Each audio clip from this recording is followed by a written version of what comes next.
A paz do Senhor, meus amigos, boa noite a todos, passando por aqui para deixar mais uma palavra da parte de Deus para os irmãos.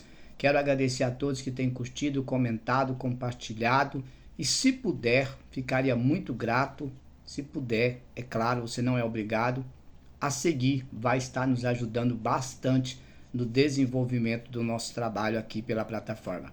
Quero deixar um versículo para os irmãos nesta início de noite, né? Para nossa meditação, que se encontra aqui no livro de 2 Crônicas, capítulo de número 34, 2 Crônicas 34, verso de número 21, que diz o texto assim: Vão consultar a Deus, o Senhor, por mim e por todo o povo de Israel e de Judá, a respeito dos ensinamentos desse livro. Deus está muito irado conosco porque os nossos antepassados não obedeceram à ordem do Senhor, nem fizeram o que ele não fizeram, o que este livro manda. Não fizeram o que esse livro manda. Aqui dentro desse texto nós encontramos algumas coisas bastante interessantes para a nossa meditação, principalmente nos dias atuais. Primeiro, nós observamos o texto aonde nós estamos vendo que uma ordem foi dada, e essa ordem ela foi dada não por uma pessoa qualquer, mas foi dado por alguém que tinha o poder e a autoridade de fazer a diferença. É uma ordem que foi dada na reforma religiosa feita por Josias.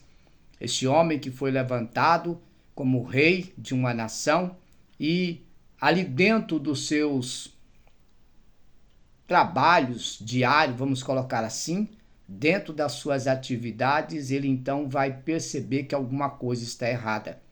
Assim que ele inicia-se o seu reinado, ele percebe que alguma coisa não está bem, que alguma coisa não funciona, que alguma coisa não está do jeito que precisava estar.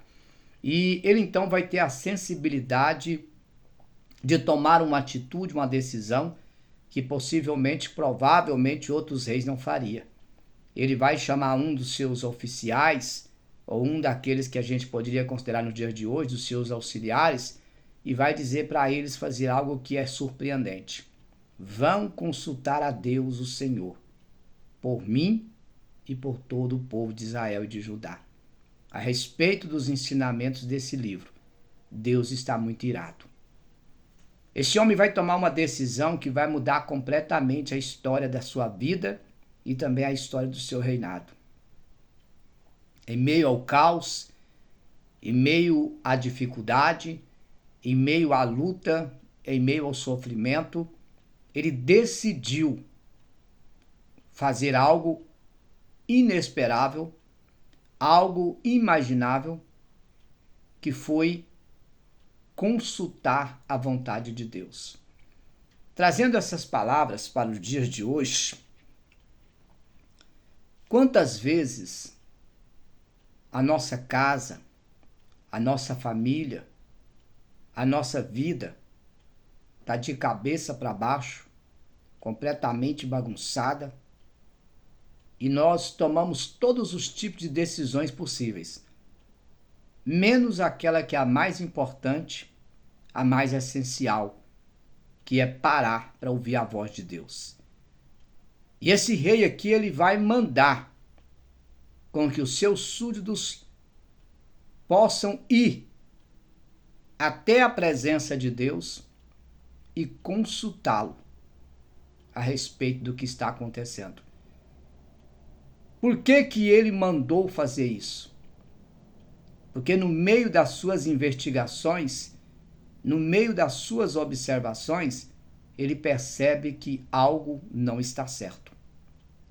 Ele resolve então tirar a dúvida e ele manda consultar a Deus. E o interessante aqui é que quando ele manda consultar a Deus, automaticamente ele já dá a sentença. Deus está muito irado conosco. Meu querido, nós estamos vivendo uma fase da igreja difícil, complicada. Uma fase em que nós queremos passar 24 horas por dia consultando o profeta.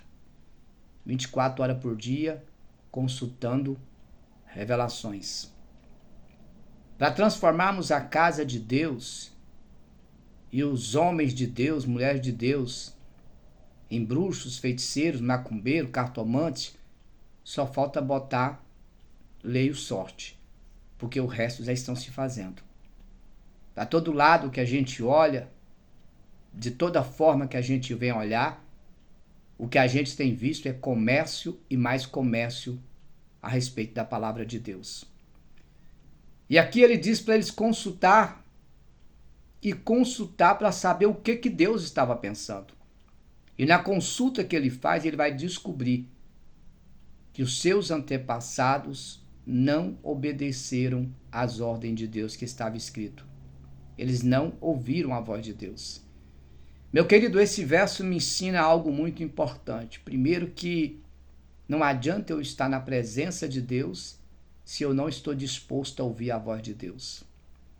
Não adianta eu correr para dentro da casa do Senhor se a casa do Senhor não estiver dentro de mim. Nós estamos vivendo um período em que o povo não quer mais orar. O povo não quer mais jejuar. O povo não quer mais se humilhar. Pecado virou uma coisa escassa. Do dia para a noite parece que a igreja brasileira e mundial se consertou. Ninguém fala mais de pecado. O pecado hoje se tornou banalizado. Ninguém se importa mais. Nada é pecado. Tudo pode, tudo é permitido. Porém, aqui ele está dizendo, vão e consulte a Deus, o Senhor, por mim e por todos os povos, ou por todo o povo de Israel e de Judá, a respeito dos ensinamentos desse livro. Deus está muito irado. Às vezes você está se perguntando, pastor, por que a minha vida não vai para frente? Por que a minha vida não dá certo? Por que a minha vida é uma bagunça? Por que a minha vida é isso? Por que a minha vida é aquilo? Você não tem que perguntar para mim. Você não tem que perguntar para um apóstolo, para um bispo, para um missionário, para um profeta, como eles se denominam por aí. Tem hora que você tem que consultar diretamente a Deus. Tem coisa que Deus requer de mim e de você que homem nenhum vai passar. Nós podemos achar, pensar, imaginar, mas ter certeza nós não podemos. E o texto aqui diz que Deus está muito irado. Porque o ensinamento que estava escrito estava sendo rejeitado. E a minha Bíblia diz que nós não podemos viver de profecia. A palavra do Senhor me diz também que eu não posso viver de revelação. A palavra do Senhor diz que nem só de pão viverá o homem, mas de toda palavra que procede da boca de Deus. Aqui na terra, eu sou uma ferramenta na mão de Deus. Mas a boca de Deus falando é isso aqui, ó. Se ela não falar comigo, não interessa quantas pessoas vão falar, em que língua vai falar. Para mim, a prioridade é a Bíblia. E aqui ele diz que Deus está irado com esse povo, justamente porque eles não respeitavam o que estava escrito aqui. Que Deus abençoe sua vida. Querendo Deus, amanhã a gente está de volta. Obrigado a você que está curtindo, comentando, compartilhando. E se puder, nos siga aqui pela essa plataforma, em nome de Jesus. Fique com Deus. Até amanhã.